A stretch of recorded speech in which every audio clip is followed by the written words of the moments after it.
Hi friends, ఈరోజు మనము పాల తాలికలు ఎలా తయారు చేసుకోవాలో చూద్దాం. ఇప్పుడు మనము సాబుదానాని ఒక కప్పు తీసుకొని, నేను ఆ గిన్నె చూపించాను చూడండి, దానటి తీసుకున్నాను. తీసుకొని వాటర్లో ఒకసారి కడిగి దాన్ని నానబెట్టుకోవాలి. ఈ సాబుదానాను ఒక హాఫ్ అన్ అవర్ నానబెట్టుకోవాలి. ఒకవేళ నానబెట్టుకోకున్నా ఒక 10 నిమిషాలు నానినా కానీ మనం వాటర్ పోసి ఉడకపెట్టుకోవచ్చు. అట్లానైనా చేయొచ్చు, కానీ నానితే చాలా మంచిగుంటది. ఈ బియ్యపు పిండిలోనే చిటికెడు ఉప్పు వేసుకోండి.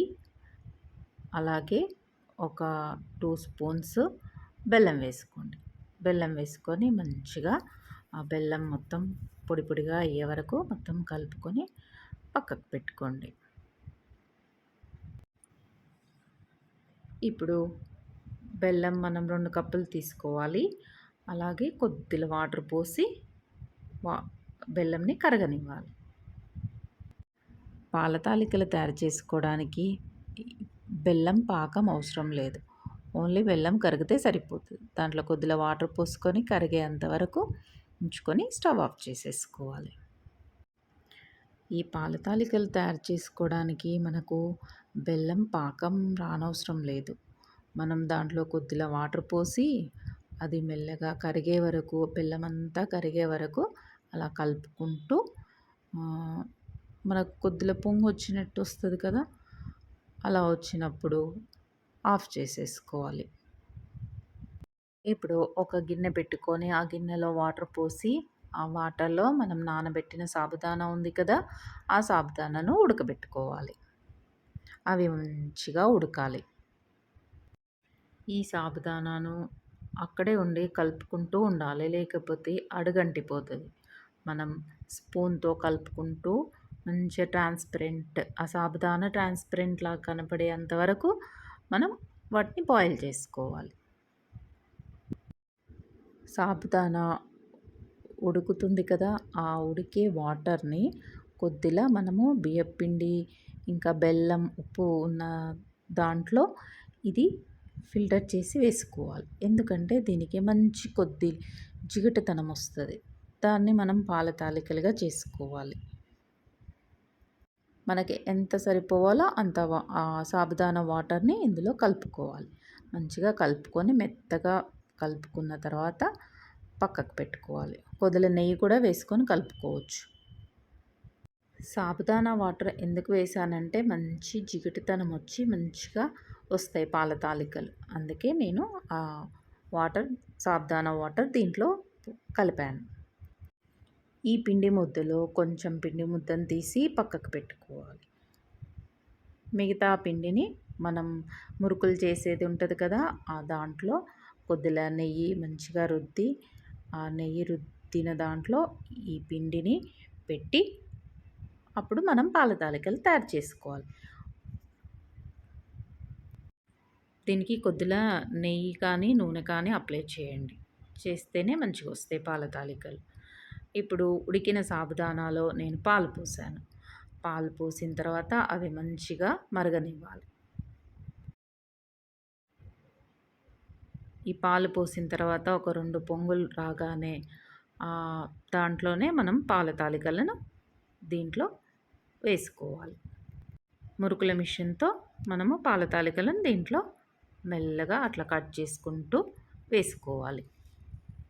వేయగానే కలపకూడదు, కలిపితే విరిగిపోతాయి అవి. కాబట్టి మెల్లగా ఫస్ట్ అన్నీ వేసుకోండి. వేసుకున్న తర్వాత మెల్లగా సిమ్లో పెట్టండి. సిమ్లో పెట్టి చేసుకోండి. ఇది వాటిని కొద్దిసేపు అందులో ఉడికిన తర్వాత అప్పుడు స్పూన్తో కలుపుకోవాలి, లేకపోతే విరిగిపోతాయి.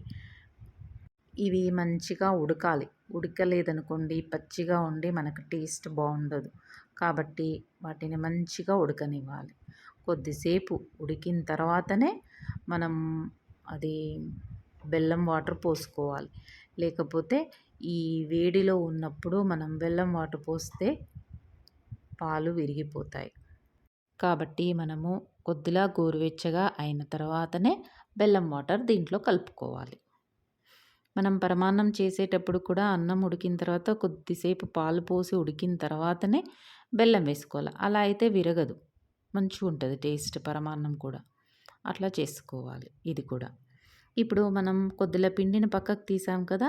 ఆ పిండిలో కొద్దిల వాటర్ పోసి ఈ ఉడుకుతున్న మన పాల తాలికలు ఉడుకుతున్నాయి కదా! దాంట్లోనే ఇది పోసుకోవాలి. ఎందుకంటే కొద్దిగా చిక్కదనం వస్తది. కాబట్టి అట్లా పోసుకోవాలి. ఇది బాయిల్ అయితుంది కదా! మంచిగా బాయిల్ అయ్యేలోపు మనం డ్రై ఫ్రూట్స్‌ని నెయ్యిలో మంచిగా ఫ్రై చేసుకోవాలి. ఎన్ని డ్రై ఫ్రూట్స్ ఉంటే, ఎన్ని రకాల డ్రై ఫ్రూట్స్ ఉంటే అన్ని వేసుకోండి. వేసుకొని మంచిగా ఫ్రై చేసుకొని పక్కకు పెట్టుకోండి. ఈ పాల తాలికలు కొద్దిగా గోరువెచ్చగా అయిన తర్వాత దాంట్లో బెల్లం వాటర్ ఉంటాయి కదా! దాన్ని టీ ఫిల్టర్‌తో ఫిల్టర్ చేసుకోండి. ఎందుకంటే బెల్లంలో కొద్దిగా డస్ట్ పార్టికల్స్ ఏమైనా వస్తాయి కదా! కాబట్టి మనం టీ ఫిల్టర్‌తో ఫిల్టర్ చేసుకొని మంచిగా కలుపుకొని ఆ వేడిలోనే డ్రై ఫ్రూట్స్ ఉన్నాయి కదా! డ్రై ఫ్రూట్స్ వేసుకోండి. దీంట్లో నేను కుంకుమ పువ్వు కూడా వేశాను. ఉంటే వేసుకోండి లేకపోతే లేదు.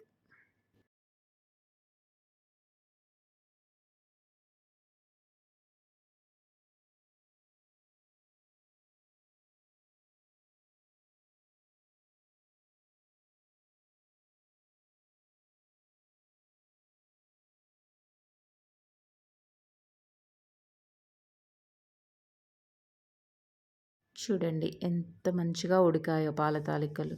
సాబుదానా మంచిగా ఉడికిపోయింది. పాల తాలికలు కూడా మంచిగా ఉడికిపోయినాయి.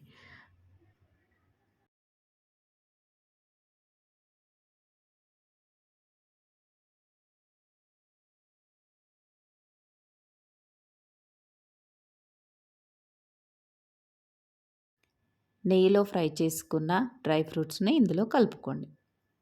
ఇప్పుడు ఎంతో రుచికరమైన పాల తాలికలు రెడీ అయిపోయినాయి. వినాయక చవితికి ప్రతి ఒక్కరింట్లో ఇది ఉంటుంది కంపల్సరీ. ఇప్పుడు నవరాత్రులు కదా! వినాయక నవరాత్రులు కదా! ఎప్పుడైనా చేసుకొని వినాయకునికి ప్రసాదంగా పెట్టండి. Thank you for watching. మీకు ఈ వీడియో చాలా బాగా నచ్చిందనుకుంటున్నాను. మరొక కొత్త వీడియోతో మళ్ళీ కలుద్దాం. ఈ వీడియో చూసిన వెంటనే తప్పకుండా సబ్స్క్రైబ్ చేసుకోండి. Like, share and subscribe to Siri channel. Please మా సిరి ఛానల్ని తప్పకుండా సపోర్ట్ చేయండి.